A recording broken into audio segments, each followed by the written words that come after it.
Bénis Dieu de ce que tu vas recevoir quelque chose ce soir. Bénis-le d'avoir préparé un bon message pour ta destinée. Bénis-le de te préparer la clé pour fermer la porte à Satan. Rends-lui grâce, rends-lui grâce. Ce n'est pas ce soir que Dieu va te parler. Il a commencé à parler depuis hier nuit. Il a donné le message pour son peuple. Tu dois le célébrer. Tu dois lui dire merci papa d'avoir préparé ta parole pour moi ce soir. Est-ce qu'on peut balancer la main juste comme ça? Merci de nous avoir préparé quelque chose à manger spirituellement. Merci Jésus. Glorieux Saint-Esprit, nous te rendons grâce. Alléluia. Alors assois-toi tout doucement et dis encore à qui tu n'as pas parlé. Sois le bienvenu ce soir. Alléluia. Alors aujourd'hui, dis avec moi, c'est un mercredi spécial. Alors on va tous ensemble prendre Éphésiens 6, verset 10. Au reste, fortifiez-vous dans le Seigneur. Fortifiez-vous dans le Seigneur et par sa force toute puissante. Attendez, je vais lire ici. Revêtez-vous de toutes les armes de Dieu afin de pouvoir tenir ferme contre les ruses du diable. Car nous n'avons pas à lutter contre la chair et le sang. Baisse un peu ton son. Mais contre les dominations, contre les autorités, contre les princes de ce monde de ténèbres, contre les esprits méchants dans les lieux célestes. C'est pourquoi prenez toutes les armes de Dieu afin de résister dans le mauvais jour et tenir ferme après avoir tout surmonté. Tenez donc ferme, ayez à vos reins la vérité pour ceinture, revêtez la grâce de la justice, mettez pour chaussure à vos pieds le zèle que donne l'évangile de paix. Tenez par-dessus tout cela le bouclier de la foi, avec lequel vous pourrez éteindre tous les traits enflammés du malin. Prenez aussi le casque du salut et l'épée de l'esprit qui est la parole de Dieu. Que ce soit Dieu mette une épée dans ta main. Faites en tout temps par l'esprit toutes sortes de prières et de supplications. Veillez à cela avec une entière persévérance et priez pour tous les saints. Amen. Parole du Seigneur, on peut se rasseoir et on l'acclame.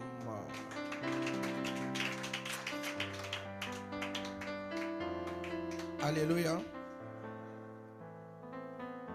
Alors, Éphésiens 6 dit, revêtez-vous de toutes les armes.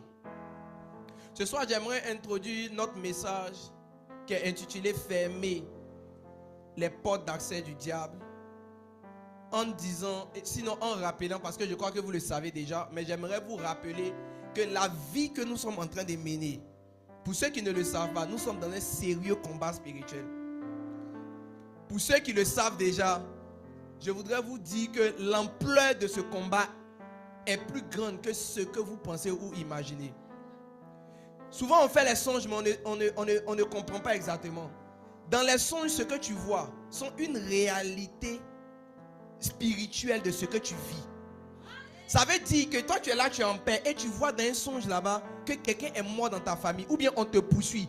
Dans la vraie vie, personne ne te poursuit. Mais dans le songe, tu es en train de voir ce qui se passe dans un monde auquel tes yeux humains n'ont pas accès. Donc toi tu penses que tout va bien ici, mais quand tu es dans les songes, tu vois que tu luttes beaucoup. Ça veut dire que ta vie, même si apparemment tu n'es pas en train de lutter, ça veut dire spirituellement tu te débats. Donc ce que tu as et tu crois que c'est bon, ça ce n'est rien par rapport à ce que tu devais avoir. Quelqu'un comprend ce que je suis en train de dire?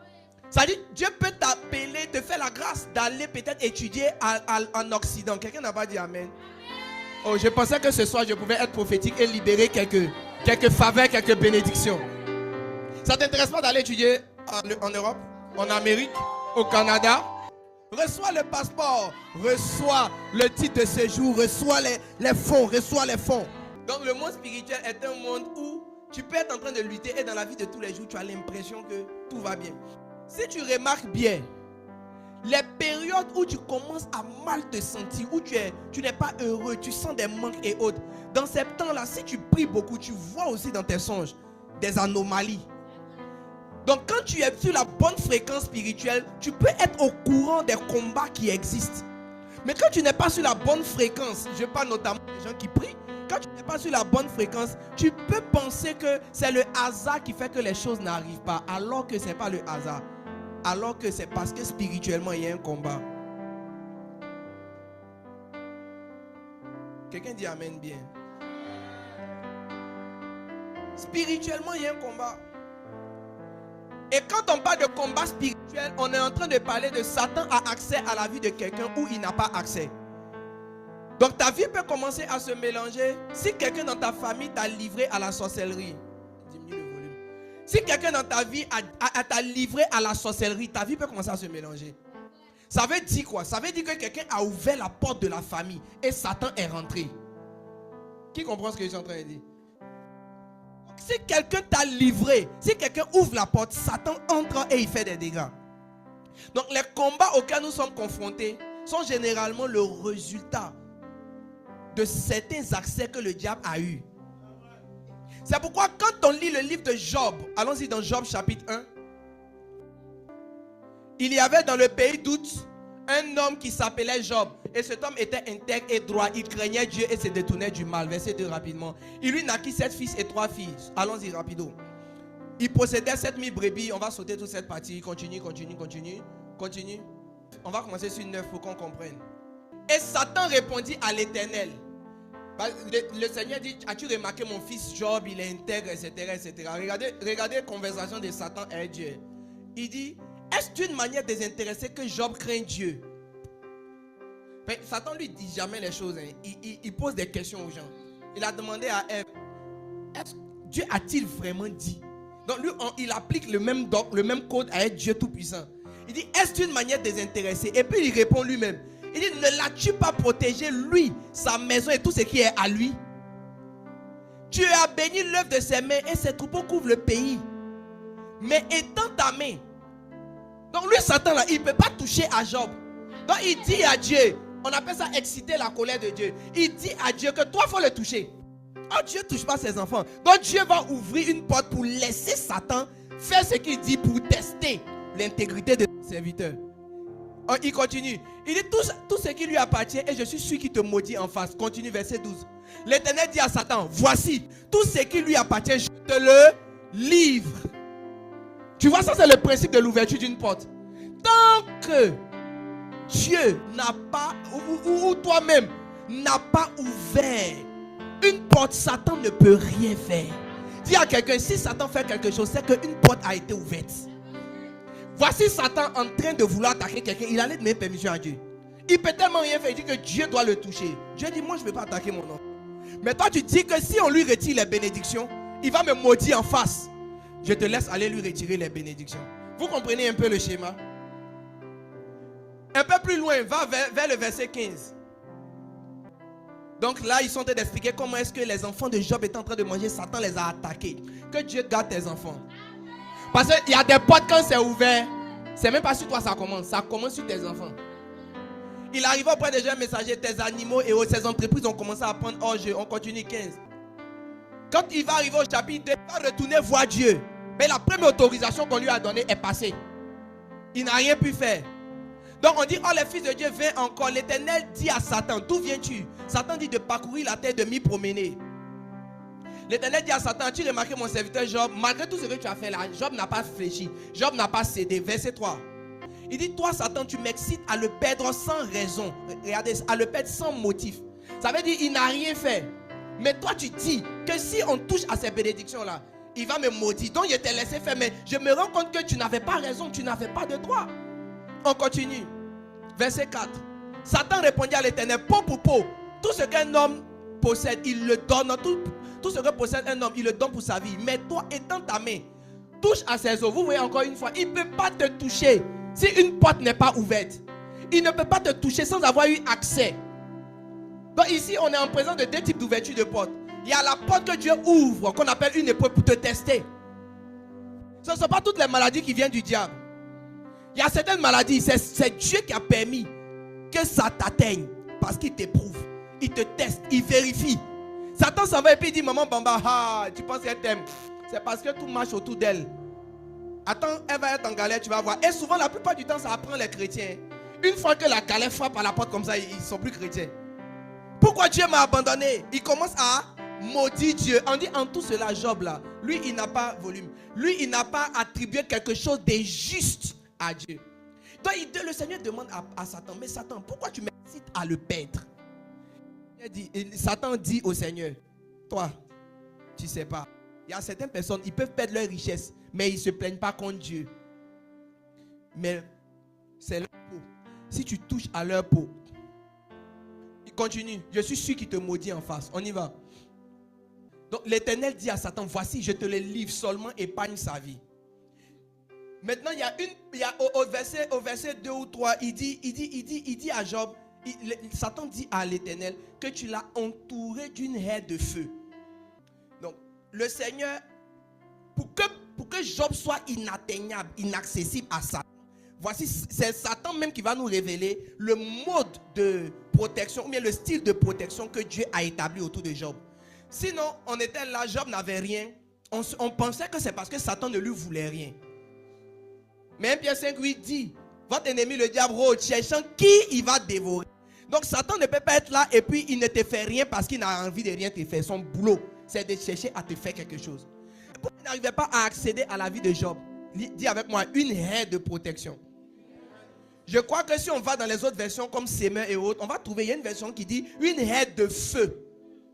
Ça veut dire, quand on dit haie là, vous voyez un peu les fleurs qu'on met souvent devant les maisons pour faire, c'est ça une haie. Donc ça veut dire que les enfants de Job, sa femme et lui-même Job, il y avait du feu qui forme comme une barrière protectrice, une barrière de protection. Donc Satan vient, mais il ne peut pas rentrer parce qu'il y a une barrière. Maintenant, c'est quoi une porte d'accès? C'est lorsque dans cette barrière-là, il y a un chemin. Par exemple, tout est le feu, et puis à un moment donné, le feu s'arrête sur une certaine distance et puis après le feu commence. Le chemin qui vient de s'ouvrir, c'est cela qu'on appelle spirituellement une porte d'accès. Donc la haie de protection est violée. Donc Satan peut maintenant se frayer un chemin quand on lui donne un accès. Cet accès, ça peut être de Dieu lui-même. Dieu autorise Satan à faire quelque chose pour vérifier si toi, tu l'aimes lui Dieu ou pas. C'est pourquoi avant que Dieu n'ait besoin de faire ça, toi-même tu dois apprendre à prouver à Dieu ton amour régulièrement. Quelqu'un n'a pas compris? Job était le gars qui se sanctifie. Il sanctifiait tout. Ses enfants même vont, il ne sait même pas s'ils ont péché, il les sanctifie aussi. Mais finalement, c'est comme si Dieu n'était pas très sûr de l'amour de Job. Regarde un voisin et demande-lui, est-ce que toi Dieu est sûr de ton amour? Avec ta manière de venir à l'église seulement pour écouter mes messages et partir à la maison, est-ce que Dieu peut être sûr de ton amour? C'est ça. C'est ça. Tu aimes Dieu, oui, mais est-ce que Dieu, lui, il est sûr de ce que tu ressens? Moïse. Posez-vous cette question parce que un bon jour, Satan peut trouver l'angle pour emmener Dieu à vouloir se rassurer. Parce qu'il sait que c'est le seul moyen. Dieu ne cherche pas à savoir si ses enfants sont bénis ou pas. L'Éternel cherche à savoir est-ce que ses enfants l'aiment. Donc quand le diable réussit à négocier un petit couloir, un petit virage, pour dire que peut-être tu ne l'aimes pas, ou tu l'aimes, mais c'est à cause des bénédictions ou bien de quelques possessions, le Seigneur a envie de vérifier ça. Dis avec moi, certaines portes sont ouvertes par Dieu lui-même. Oui. Ça paraît bizarre, mais c'est la vérité. Souvent le Seigneur peut laisser la souffrance rentrer dans la vie d'un de ses enfants. Parce qu'il doit vérifier. Dieu ne cherche pas à te rendre heureux ou riche. Dieu cherche à te rendre amoureux de lui. Premier et plus grand commandement. Tu aimeras l'Éternel ton Dieu. De tout ton cœur. De toute ta force. De toute ton âme. Et de toute ta pensée. Il ne doit pas avoir de doute. Chez Dieu, il ne doit pas avoir de doute. Job était riche. Job était sanctifié. Job craignait l'Éternel. Il était intègre. Mais la seule qualité que l'Éternel n'a pas pu dire de Job, c'est que Job m'aime. Sinon, il est intègre. Mais on peut être intègre sans aimer Dieu. On peut être intègre parce qu'on a peur d'aller en enfer. Mais ce n'est pas parce qu'on aime Dieu. On peut être intègre parce qu'on a une bonne morale. Mais ce n'est pas parce qu'on aime Dieu. Il y a des choses que tu fais parce que tu es bien éduqué. Peut-être parce que tu as reçu beaucoup d'enseignements, mais pas par amour. Alors que selon Dieu, tout ce qu'on fait qui n'est pas motivé par l'amour, c'est comme du bruit de cymbales. bang, bang, bang au ciel. L'amour doit être à la base de tout. Comment est-ce que le diable arrive à négocier certains virages? Parce que souvent notre vie n'est pas explicite au sujet de notre amour. Dieu n'a pas d'élément clair pour dire, mais Job là, il a fait ça. Toi, mais tu vois qu'il m'aime déjà. Tu vois qu'il m'aime déjà. Job sanctifiait ses enfants, tout. Mais on n'a jamais entendu Job a pris un peu de son argent pour aller construire une église. Donc, quand Satan vient et il dit, c'est parce qu'il est riche qu'il t'aime. Dieu veut vérifier, est-ce que sans la richesse, il peut m'aimer? Ça veut dire que dans le comportement de Job, il est fort probable que Job n'ait jamais laissé Dieu penser, ou bien son comportement n'a jamais laissé entrevoir un amour qui est inconditionnel. Après, Dieu va vérifier et voir que son amour est conditionnel. Mais je parle de exprimer ça. Exprimer cet amour. Tu aimes Dieu dans ton cœur, c'est vrai. Parce qu'à la fin du film, on s'est rendu compte que Job là, il a aimé Dieu dans tous les sens du terme. Mais c'est comme si ce n'était pas visible. Aide-moi à demander à un voisin, est-ce que ton amour pour Dieu est visible? Sinon, un bon soir, si ce n'est pas un soir, c'est un matin. Satan va tomber sur Dieu pour dire que Joe, ton fils qui est à Divo là, voilà. Et c'est pas parce que tu le bénis même que truc. Tranquillement, la maladie peut rentrer dans ta vie juste parce que Dieu n'est pas très au courant de. Est-ce que tu l'aimes parce qu'il te donne la santé? Wow, tu l'aimes parce qu'il est Dieu.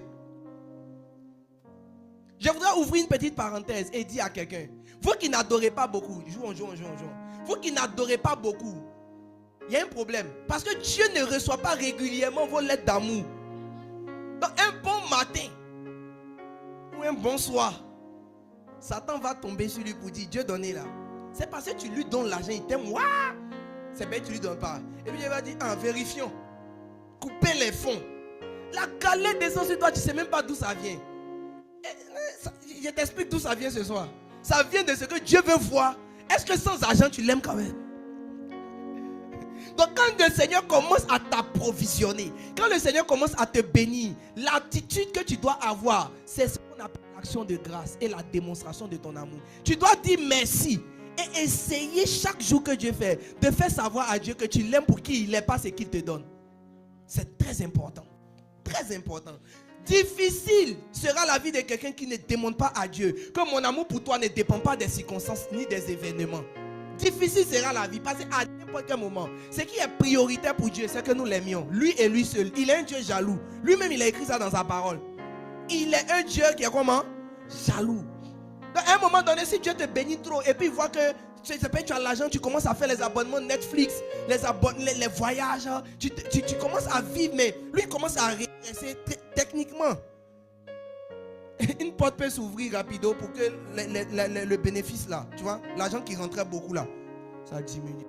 Vous n'avez pas remarqué que quand ça commence à chauffer sur n'importe quel enfant de Dieu, son degré de consécration commence à augmenter. Tant que tu es en bonne santé, tu te joues assoupi. Tu n'as pas le temps de prier. Attends, tu vas avoir une maladie qui t'a cloué sur ton lit pendant 2 mois. Un coup comme ça, toutes tes obligations vont disparaître. Et maintenant, tu as le temps. Donc, on a l'impression que les choses que nous disons à Dieu, l'amour que nous exprimons à Dieu, dépend de ce qu'il nous donne. Dieu aussi a envie de savoir s'il ne nous donne pas, est-ce qu'on va l'aimer? Dis à quelqu'un, voilà la question. Quand tu as, tu aimes. Mais est-ce que si tu n'as pas, tu aimeras? Oui, nous tous on est d'accord pour dire que Dieu est le Dieu de l'or et de l'argent. Mais est-ce si d'aventure le Dieu de l'or et de l'argent disait que son or et son argent, il ne te donnait pas? Continuerais-tu à l'aimer? Souvent on continue de l'aimer en attendant que ça vienne. C'est aussi une source qui permet à Dieu, ou bien qui laisse Dieu, parce qu'il est dans un désir de vérification, dit à Satan, ne touche pas sa vie, mais tout ce qui est à lui là, essaie de traumatiser ça, on va voir. Donc tu sens que Dieu garde ta vie. Le diable ne peut pas te tuer, mais rien ne se porte bien autour de toi. Tes entreprises, c'est bizarre. Tes activités sont bizarres. Ton boulot, c'est bizarre. Tes études, c'est bizarre. Tout ce que tu entreprends, c'est bizarre. Ton foyer, c'est bizarre. Tes amitiés sont bizarres. Tout, c'est mélange. Et puis au milieu de tout ça, le Seigneur regarde quelle attitude vas-tu avoir. Vous regardez, Job, on dit au milieu de tout ça, il n'a en rien maudit Dieu. Il n'a pas maudit, il n'a pas mal parlé contre Dieu. Et à un moment donné, la bouche de Job va glisser. Il ne va pas maudire Dieu, mais il va prétendre être juste. Pourquoi Dieu le laisse souffrir? Est-ce que lui, il a déjà fait le tort comment on appelle, à un orphelin, à une veuve? Dieu va lui dire, Job, donc tu es devenu un garçon. Hein? Il faut attacher ta ceinture bien, j'arrive en cause. Job dit, non, Éternel, il dit, j'arrive, prépare-toi, je viens vers toi. Quand Dieu vient et puis te dit, donc aux yeux de Dieu, ce qu'il a fait à Job, c'est normal. Job ne devait pas se plaindre. Ça veut dire quoi? Dieu n'estime pas que c'est parce que tu es dans la sainteté qu'il te bénit. Il te bénit, mais il t'aime. Il n'y a pas quelconque sainteté. C'est là qu'il a demandé à Job, tu connais mon animal, le crocodile, le plus fier de tous les animaux orgueilleux. C'est moi qui l'ai fait. Que diras-tu? Que diras-tu du bélémote? Dans d'autres versions, on dit de l'hippopotame. Et puis il a commencé à dire, il dit, tu étais là, toi Job, tu étais là quand j'ai tracé la limite à la mer. David l'a dit dans le psaume. Il a dit à la mer, tu ne dépasseras pas cette ligne-là. Il dit, est-ce que toi tu étais là? Et tu étais là quand j'ai placé les constellations, la grande ours, etc. Dieu a commencé à parler en tant que Dieu, avec suffisance, avec autorité. Pour dire à Job, regarde, tu es petit. Tu es petit, il n'y a rien que tu fasses qui m'oblige, moi Dieu, à te bénir. Je te bénissais parce que je t'aimais. Et je voulais vérifier si tu m'aimais. Sinon, il n'y a rien que tu aies fait qui justifie que je te bénisse. Il était le plus riche de tous les fils de l'Orient. Dieu a commencé à craquer sur lui. En français, voyons dire, il a commencé à bailler. Et toi, là, tu es petit. Hein? Quand j'ai placé le soleil, les étoiles, tu étais où ça? Est-ce que tu étais là quand je donnais les fondements à la terre? C'est là on va savoir que la terre là, est fondée sur des piliers. Oh! Là, on commence à crier sur Job. Pour dire, Job, donc où on est assis là? Je disais que tu étais intègre là. Déjà, toi, tu pensais que c'est parce que tu étais tellement juste que je te bénissais. Ah, Job, c'est rien. Mais malgré ça, on dit en tout ça, Job n'a pas péché quoi. Job n'a pas péché. Mais à un moment donné, il souffrait tellement qu'il a commencé à rappeler à Dieu. Faites attention quand dans la souffrance, vous voulez rappeler à Dieu que j'ai fait. Et si tu rentres dans ce jeu, c'est pas bon. Que c'est pas moi qui ai évangélisé 1, 2, 3. Ah! Seigneur, moi qui te sers comme ça, comment tu as pu me laisser échouer à mon examen? Donc tu pensais que parce que tu le servais, tu avais acheté la réussite avec Dieu.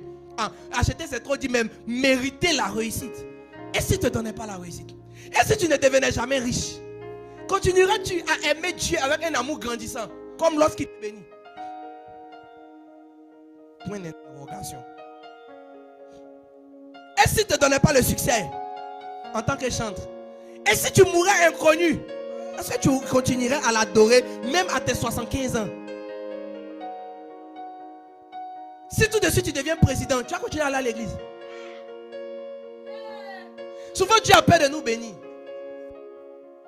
Notre attitude vis-à-vis de l'élévation des bénédictions et de tous ces trucs-là, souvent effraie notre propre père. Et Satan s'est rusé, il est malin. Il vient et puis il dit, Seigneur, c'est pas amour, il t'aime. Vérifie. Dieu aussi fouille dans ton livre des œuvres. Il regarde. Il ne voit même pas un seul jour où tu as pris tout ton argent pour dire, Seigneur, je te donne ça. Je vais vivre par la foi. Tiens tout mon salaire. Prémisse de salaire, tu as tout bouffé. Mouais. Dieu même ne sait plus si tu l'aimes lui ou tu l'aimes pour l'argent qu'il te donne. Il ne sait plus. Il y a des éléments que Dieu a placés comme ça pour vérifier si notre amour est toujours à lui. Avec intérêt ou sans intérêt. Donc déjà, il faut l'aimer. Il y a d'autres qui ne l'aiment pas, ça c'est sûr. Et ceux qui l'aiment, souvent c'est pour ce qu'il fait. Essaie d'imaginer toute ta vie paralysée. Je ne le souhaite pas au nom de Jésus. Mais vous voyez, Job était un bon enfant de Dieu. Mais pour vérifier si Job aime Dieu, Dieu a laissé les plaies sortir sur Job. On dit Job était à l'aise quand les chiens venaient laper sa plaie. Quel être humain, c'est quand chien te lape que tu es à l'aise. C'est quel modèle d'être à l'aise. Seulement quand un chien te lape ou quand tu te roules dans la boue. Imaginez. Et puis, ça c'est l'homme que Dieu dit lorsque tous ses fils se réunissent. Voici mon fils, il est intègre. Et toi et moi, qu'on n'a pas encore parlé de nous au ciel là-bas. Si nous, ça doit tomber sur nous. Apparemment, ça sera chaud. Hey, regardez ce qui arrive au gars qui est intègre. Toi, tu as gars. Toi, tu as go. Toi, de temps en temps, tu te caches pour boire un peu d'alcool, 18%. Ça que nous, là, ils vont nous crucifier. Ça dit que quand ils vont nous prendre comme ça, là, c'est le tombeau direct. Job a souffert. Sa femme lui a dit, mon gars, tu souffres trop, maudit Dieu. Ah, vas-y. Elle est méchante. Elle dit, maudit Dieu et meurt. Elle n'a pas dit, et mourons. Elle dit, maudit Dieu et meurt. Nous avons reçu le bien aussi de la part de Dieu. Et nous ne recevrions pas le mal. Tu parles comme parlerait l'une des insensés. Nous avons reçu le bien aussi de la part de Dieu. Le même Dieu, tu dis de maudit là, c'est de lui que j'avais reçu les richesses. Mais pourquoi je ne devrais pas recevoir le mal? Si tu prêches ça dans les églises, c'est comme si tu es en train de dire aux gens qui doivent souffrir. Non, je suis en train de dire que tu dois être prêt. Parce que la vie chrétienne, là, ce n'est pas seulement du bonbon, des biscuits, des cacahuètes. Oui, cette porte-là, on peut la fermer et on en parlera. Mais tu dois savoir qu'elle peut s'ouvrir. La porte du test. Dieu va tester ton amour, mon gars. Il va tester ça. Crois en ça. Crois. Il faut croire. La dernière fois, ils ont mis un homme de Dieu dehors. Il n'avait pas réussi à payer. Merci, papa. Il n'avait pas réussi à payer son loyer. Les gens ont commencé à dire, hey, attends. Pourquoi Dieu le laisse faire ça? Dieu, il est possible que ce soit une autre source. Le problème est une autre source. Mais si c'est vraiment Dieu qui a permis ça, c'est qu'il veut voir l'amour de son serviteur là. Est-ce qu'on peut t'humilier? L'apôtre Paul a dit, à cause de vous là, nous sommes dans l'humiliation. J'ai appris à vivre dans l'humiliation comme dans l'honneur. Le côté humiliation là, c'est quoi? C'est tout ça. J'ai appris à vivre dans le froid et autres. Il parle de la nudité. À quel moment Paul n'a pas eu habit? Personne ne sait. Mais Paul a vécu. Est-ce qu'il y a quelqu'un que Dieu peut aimer comme Paul? Un grand missionnaire international. Souvent nos petites œuvres nous font qu'on mérite quelque chose de la part de Dieu. Ou pas qu'on mérite, comme si ça s'impose à Dieu. Comme si ça s'imposait à Dieu. Comme si ce qu'on avait fait était une dette que l'Éternel devait payer. Il n'est le débiteur de personne. Depuis le jour où il a donné son fils pour mourir pour nous, là, c'est nous, on lui doit jusqu'à notre fin. Il peut ne rien faire pour nous, on lui doit encore. Oui, Jésus est mort. À partir du moment où il est mort, toi, tu vas finir de payer la dette du sang de Jésus quand? Pour dire que Jésus va venir te devoir mariage. Pour dire que Jésus va venir te devoir l'argent. C'est pour ça que beaucoup de personnes, tu vois, papa, quand ils donnent leur vie à Jésus, ils n'arrivent pas à durer. Ils ont une fausse attente, un faux semblant d'attente. Comme si Dieu leur devait un truc. Viens te dire la vérité, Dieu ne te doit rien. Il ne te doit rien. Tu lui dois jusqu'à ta mort. Oh yes. Non. Non, papa, j'ai laissé le boutage. Après ça, j'ai fait quoi pour nourrir ma famille? Regarde. Tu vis parce qu'il est mort à la croix. Vu qu'il est mort à la croix, comment tu vas vivre là? C'est même plus important. Job a tout perdu. Comment Job mangeait? Personne ne peut dire. Comment Job vivait? Personne ne peut dire. Job était misérable, pauvre, comme s'il était un pécheur. Alors que la Bible dit que tous ceux qui ont accusé Job que c'est un pécheur, Dieu s'est fâché contre eux. Donc ça veut dire que Job n'avait en rien péché. Un gars intègre. Toi aussi tu vas parler dans leur affaire. Dieu et son fils intègre sont en train de parler. Tu veux parler dedans? Quittons. Dis à quelqu'un quittons. Quittons. Vite. Toi, chaque matin, tu mens au moins une fois. Ça, c'est ton bonjour.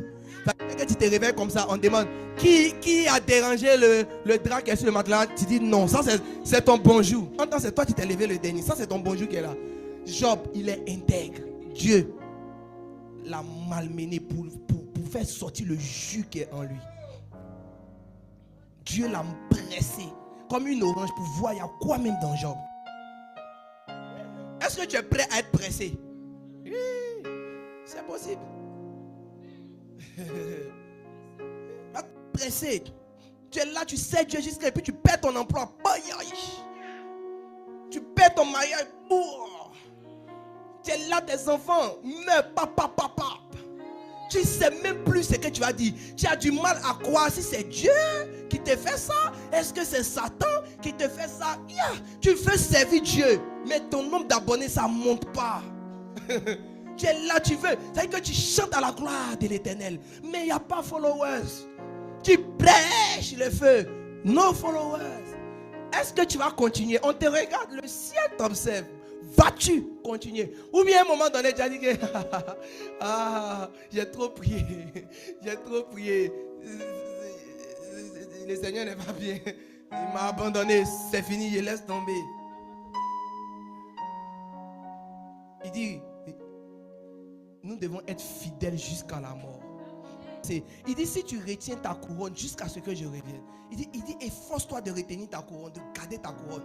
C'est un combat, c'est un combat. Dans le bonheur, c'est trop facile d'aimer Dieu. Hey, venir rendre témoignage ici que Dieu a fait un miracle pour toi, ça c'est doux comme rien.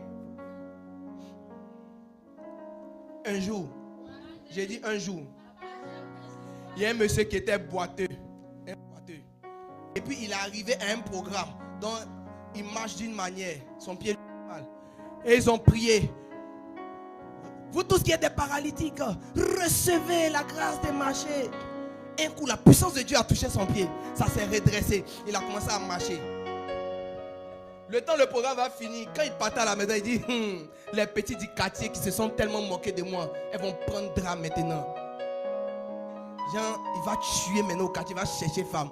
Le temps, il va se rendre compte, son pied s'est replacé encore. Il a commencé à boiter à nouveau. Dieu a regretté. Dieu a regretté d'avoir redressé Pierre. Il était chrétien, mais son pied était en attente. Parce que son pied était bizarre. C'est parce qu'il était malade qu'il faisait ça. Toi, comment tu sors d'un programme d'aller dire, je vais enfin, mon pied est rétabli, je vais maintenant évangéliser. C'est-à-dire, attraper la ville, je vais mettre la ville sous tension. Chaque soir, je vais me balader parce que mon pied est revenu. Il dit non, les sœurs qui depuis là le négligeaient, elles vont comprendre. Ça dit que lui, il va maintenant devenir le Don Juan du quartier. Dieu dit, ok gars, c'est bon. Tu priais, tu pleurais que non, tu veux me servir. Tu veux faire tellement de choses. Parce qu'il y a des gens comme ça. Ils vont servir Dieu. Seigneur, fais-moi grandir, fais-moi grandir. Ils vont avoir des dizaines de milliers d'abonnés. Maintenant, ils vont aller prendre leur page pour parler de politique. C'est Jésus. Ils vont aller prendre leur page pour faire les bérets, les ragots, les beurs sur les réseaux. Dieu va leur donner une grande église. Ils vont maintenant venir prêcher. Comment eux, ils sont devenus ouins. Et puis maintenant, faire un culte à la personnalité, mélangé, caché à l'honneur ou bien quelque chose comme ça. Non, vous devez honorer les pères parce que les pères ont payé un prix. Et puis vous savez, moi, le prix que j'ai payé, c'est fort. Parce que j'ai jeûné 40 jours, 40 fois. Il priait au début, Seigneur, donne les âmes, viens les sauver. Je vais les envoyer à toi et autres.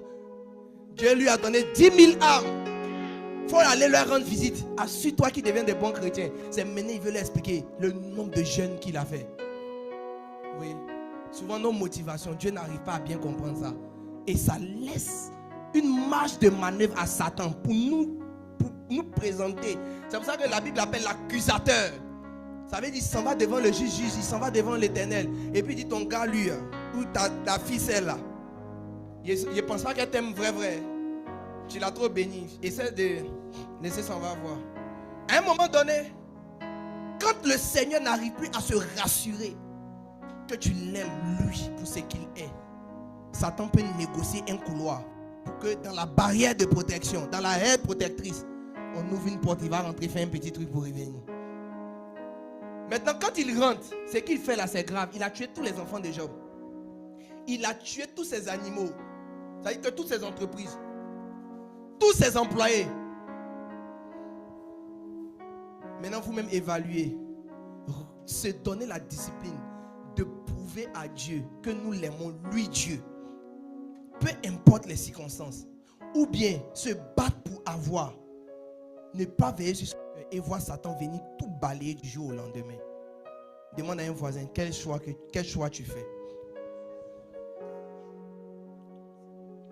Apocalypse 12, 10.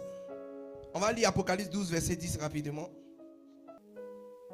Et j'entendis dans le ciel une voix forte qui disait, maintenant le salut est arrivé, et la puissance et le règne de notre Dieu et l'autorité de son Christ. Car il a été précipité l'accusateur de nos frères. Regarde quelqu'un qui n'est pas loin de toi, une ou deux personnes, et dis-lui, Satan t'accuse.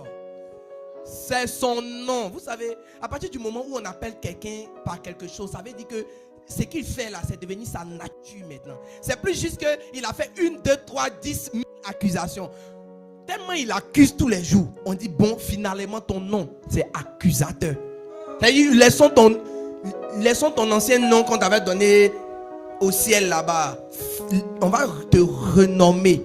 C'est-à-dire que quelqu'un vole tellement qu'on l'appelle maintenant au quartier, on dit le voleur là. On dit la maman du voleur là. C'est-à-dire que finalement on t'identifie par ta fonction. Tellement ce que tu fais. Sinon beaucoup de personnes volent. Mais très rares sont ceux qu'on a fini par appeler le voleur du quartier. Ceux qui arrivent à ce stade, c'est qu'ils ont tellement volé quoi. Donc pour que Satan ait un nom, soit rebaptisé l'accusateur, ça veut dire que quand il se lève le matin, on demande d'où tu viens. Il dit je suis allé me promener sur la terre. Promenade qu'il allait faire là, c'est pour vérifier qui il peut accuser, qui il ne peut pas accuser.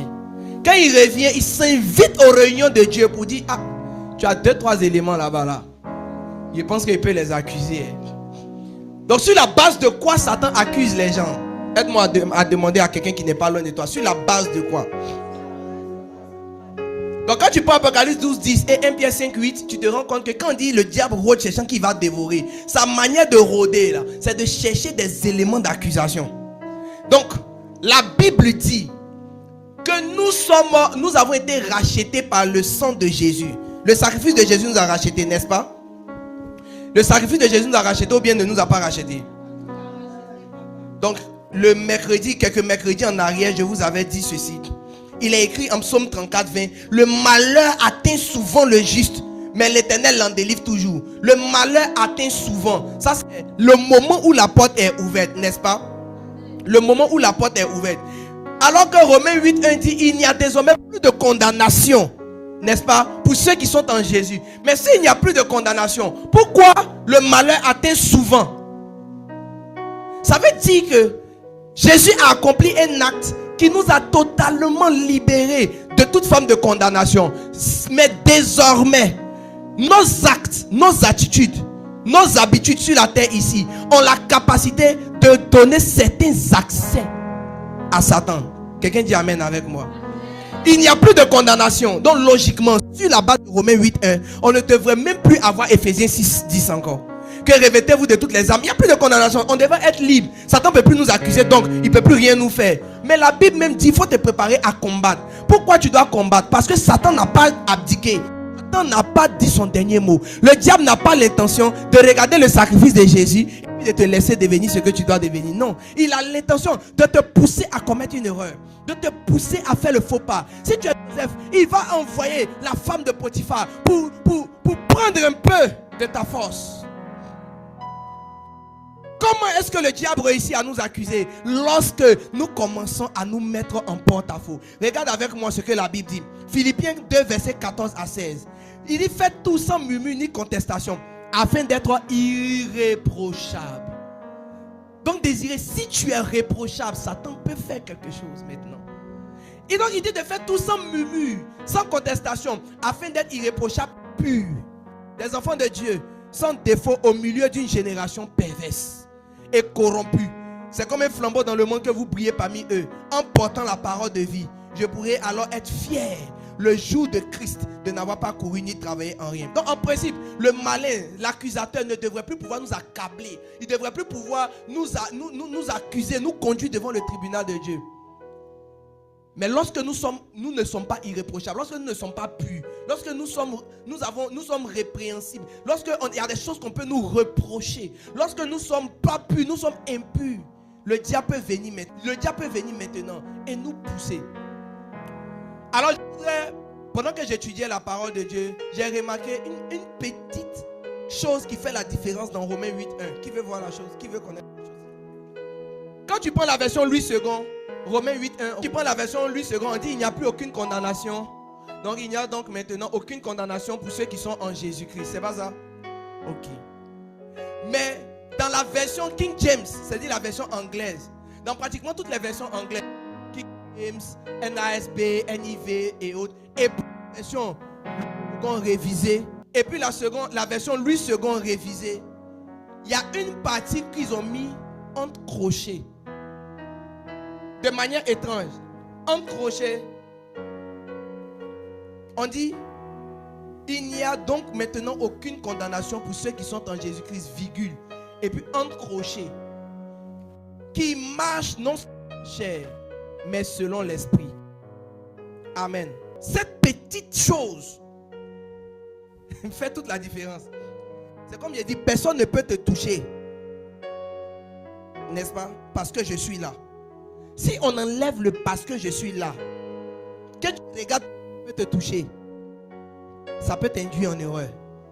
Tu vas croire que personne ne peut vraiment te toucher, mais la condition là, pour laquelle personne ne peut te toucher, ou à laquelle personne ne peut te toucher, tu ne la rempliras pas et quelqu'un pourra te toucher. Il n'y a plus de condamnation pour ceux qui marchent selon l'esprit et non selon la chair. Donc si tu marches selon la chair, voici ça. Il n'y a donc maintenant aucune condamnation pour ceux qui sont en Christ Jésus, qui marchent non selon la chair, mais selon l'esprit. Donc si tu lis Romains 8:1 et tu crois qu'il n'y a plus de condamnation, c'est vrai. Mais si tu n'as pas additionné, qui marche selon l'esprit, tu vas te faire avoir. Maintenant, marcher selon la chair, c'est quoi? On est obligé d'aller maintenant étudier les œuvres de la chair. Galates 5:19. La Bible dit, ce sont l'impudicité, les envies, les jalousies, les rivalités, les disputes, la colère, la haine, le manque de pardon, la manipulation et les mensonges. Bien-aimé, si quelqu'un marche selon la chair, ça veut dire qu'il marche dans ça là. Il y a des gens qui ont les bébés, ils disent que c'est contre les filles qui vont chercher garçons, mais ils savent que c'est fétiche, c'est de l'idolâtrie. Ils attachent les bracelets blancs noirs aux enfants. Demande à un voisin, tu ne sais pas que ça c'est médicament. Il faut lui demander la petite boule comme Cori là, c'est quoi? Ils sont des idolâtres et ils sont étonnés que le diable rentre dans la maison, il rentre dans la famille. Les petits trucs, ils attendent les enfants. Moi j'ai déjà vu des enfants, on met sur ce pied, on met sur ce pied, on met sur ce bras, on met sur ce bras. Ils sont en train de décharger les enfants démoniaquement. Toi quand tu étais bébé, ils ont mis ça sur ton cou. Aujourd'hui là, regarde comment le diable est en train de jouer dans tes 5,50 mètres. Il y a des gens qui savent très bien que la bague qu'ils ont mis sur les doigts, c'est une bague diabolique. Regarde-moi droit dans les yeux, je te parle. Moi je suis ton pasteur, je n'ai pas peur de te dire la vérité. Les bagues que vous portez sont diaboliques. Des bagues marron, couleur bronze, argent, des bagues sataniques. Où tu as acheté? Allons, retournons chez le gars où tu as acheté, je vais voir. Les baillards que vous mettez sont diaboliques. C'est de l'idolâtrie. Vous adorez d'autres dieux. On dit c'est protection. Il y a quoi qui peut te protéger à part le Saint-Esprit de Dieu? Toi tu comptes donc. Et puis ils sont fiers. Ils disent non, ça c'est protection, c'est protection. Tu n'as même pas peur de prendre ta bouche et de dire quelque chose d'autre que le Jésus, quelque chose d'autre que le Saint-Esprit, que le Père Tout-Puissant qui est dans les cieux te protège. Et il y a d'autres qui tolèrent ça. Je ne tolère pas ça. Arrête tes bêtises. Arrête ça. C'est un faux truc. Il faut admettre que tu es idolâtre. Admets ça. Admets qu'on t'a dit que le païen là, ça va tirer les gars qui ont l'argent. Admets ça. Admets. Admets que le parfum que tu utilises là, ça a été travaillé quelque part. Admets. Admets. Admets. Non. La Bible même dit que aide-toi et le ciel t'aidera. Sors-moi le verset, je vais voir. Aide-toi, le ciel t'aidera. Le ciel n'a jamais demandé que quelqu'un s'aide. Le Seigneur a dit qu'on doit mettre toute notre confiance en lui.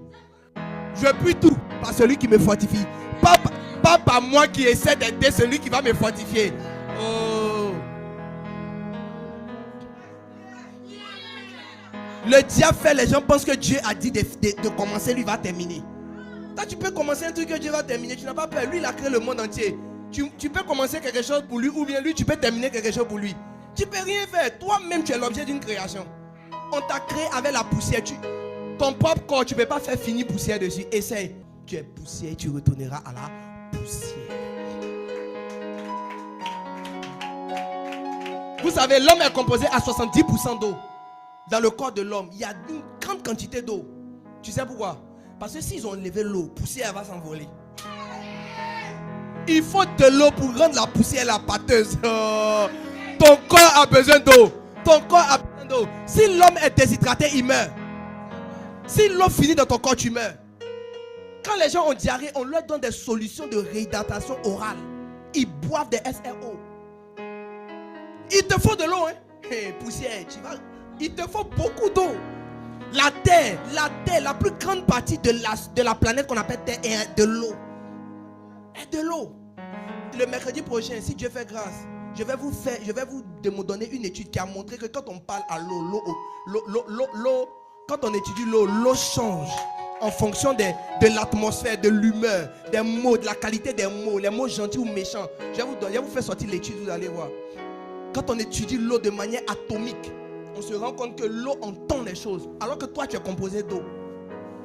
Mais on arrive là-bas, quand on va parler des portes qui dépendent des paroles.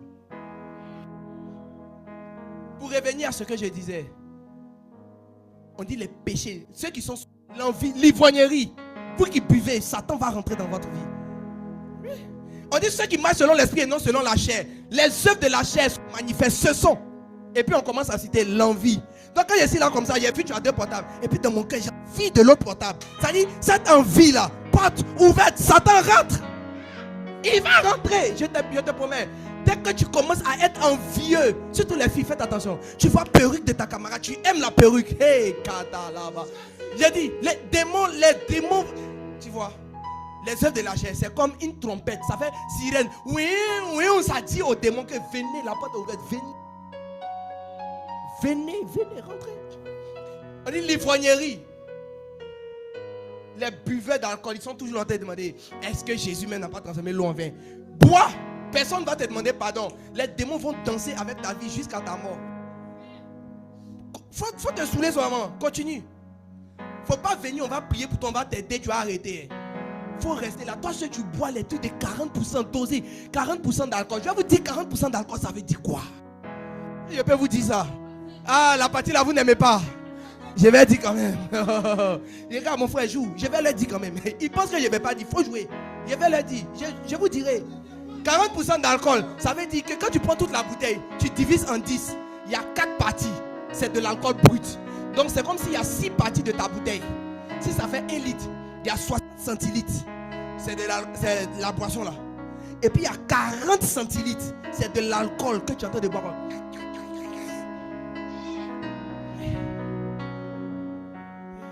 Quand on dit 18% d'alcool,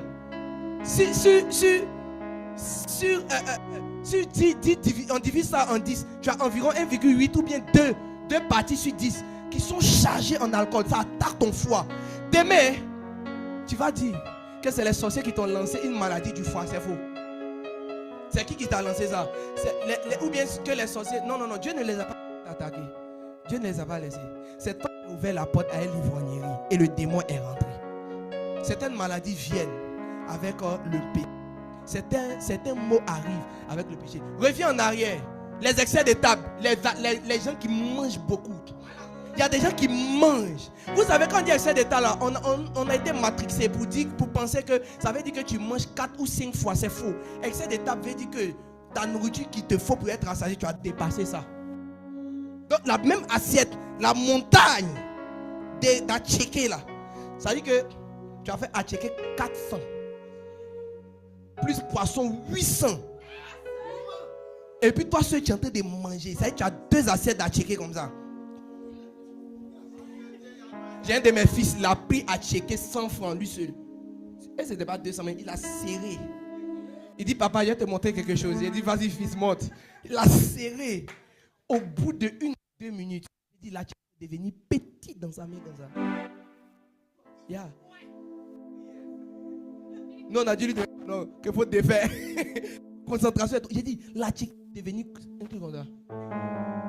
Et puis il dit ça, il peut mettre dans ma bouche. J'ai dit, on est beaucoup ici. Casse-moi ce truc. Regarde quelqu'un, il faut lui dire, toi tu manges 3 pains de foutou. 3 pains. Tu ne vois pas cela comme quelque chose de dangereux. Mais je t'informe que ça ouvre des portes spirituelles. Et Satan peut avoir accès à ta vie. Reviens sur le verset 20, ils vont voir. Les querelles. Les querelles, c'est faire palabre. Les querelles. Il y a des gens qui sont des champions de faire palabre. J'ai connu dans ma vie une jeune fille. Dès qu'elle rentre dans un groupe, elle sème les palabres jusqu'à ce qu'elle quitte là. Le jour où elle est rentrée dans un groupe, elle a mis les palabres. Le jour où elle a quitté le groupe, les palabres sont finies. Il y a des gens qui transportent une atmosphère de querelle. Qui connaît quelqu'un comme ça? Son boulot international, palabre. Champion. Quand on était petit, on l'appelait la palabreuse. Son surnom c'était là. C'est qu'il y a des gens, ils font des querelles. Mais vous allez remarquer, c'est un plan de Satan. Il met l'amour des querelles dans ton corps, dans ton cœur, pour éviter que les portes d'accès du diable, cette porte qu'on appelle la porte du péché, ne se ferment. On dit encore les jalousies. Est-ce que tu sais que tu es jaloux? Chaque fois que quelqu'un est béni et que ta joie n'est pas totale et sincère, tu es en mode jalousie. J'ai dit, il n'y a rien comme. Il y a jaloux que quelqu'un qui n'a pas eu son examen, les autres ont eu. Hey. On dit les animosités. Je connais des gens qui disent que moi, quand je suis élevé, je dois voir le sang couler. Et puis ils tombent ça. Tant que je n'ai pas vu le sang, je ne me calme pas. Les divisions, ils sont dans leur église, mais ils ont leur camp. C'est-à-dire, il y a des camps. Il y a le camp des filles saintes et puis le camp des filles impures. Il y a des divisions. Ensuite, il y a les sectes. On continue. L'envie, l'ivrognerie, les excès d'état et toutes les choses semblables. Quand tu pratiques ces choses, mon temps est écoulé. Quand tu pratiques ces choses, tu ouvres une porte et tu donnes un accès légal à Satan. Le mercredi prochain, par la grâce de Dieu, je vais parler de l'un des péchés les plus destructeurs. Parce que ce péché-là établit une alliance. Il établit une alliance entre des familles. C'est-à-dire, dès que ce péché-là rentre dans ta vie, ta famille est connectée à une autre famille. Les démons qui avaient autorité là-bas ont autorité sur toi. Les réclamations qui étaient activées là-bas sont actives sur toi. Oui. Ce péché-là établit une plateforme d'échange spirituel. C'est-à-dire, dès que tu commets ce péché, la personne avec qui tu as commis ce péché et toi, vous êtes liés à jamais. J'en parle le mercredi prochain. Tu es ici, mais ton âme, une partie de ton âme est réclamée quelque part. Tu ne sais même pas. Je vois certaines personnes se taper la poitrine. Moi, voici mon palmarès. Moi, certaines sœurs, voici mon palmarès. J'ai de l'expérience. Mercredi, on voit que ton expérience là, ça va te faire pleurer. Ça va te faire pleurer. Il y a certaines personnes, tant qu'ils n'auront pas entendu ce message et comment fermer la porte du péché, et la porte de ce péché en particulier, ils vont se battre jusqu'à il y a un niveau dans la vie, ils n'atteindront jamais. Ils n'atteindront jamais. Tu sais, quand on parle d'alliance, ça veut dire que tu es lié à quelqu'un. Ça veut dire que l'alliance a été consommée. Il y a des lois spirituelles maintenant qui travaillent. Hey, tu ne peux pas t'en défaire juste avec merci Seigneur. Rentrer dans un département et puis travailler.